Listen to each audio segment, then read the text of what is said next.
Unsa mong grado ka? Ha? Ang grade 1 ako grade 4. Ano siya?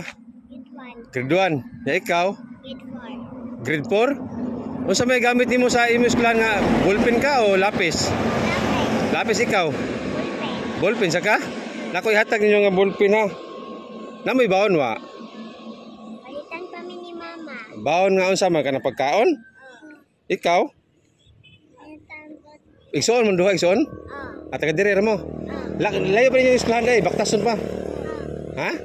Baktason pa tagaan ka og lapisa niya imong ate na nimo? Ha? Ate?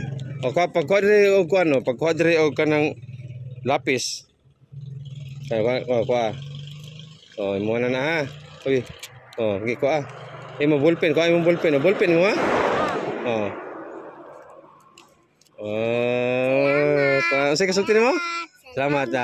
Kaning kwarta, kaning kwarta dia og ballpen og lapis ay natag ni sa atong mga followers sa Facebook ba nga naghatag og stars ba. Oh, isa may kasulti ninyo. Salamat. Oh, salamat. Unsa kang grado ha? Grade 4. Grade 4. Ikaw? Kaning grade 1. Grade 1. Si pangalan mo? Alison. Alison ikaw? Magkiben. Ha? Magkiben. Sige, sige. Amping ha, amping ha. Sige, bye-bye. Bye-bye, amping.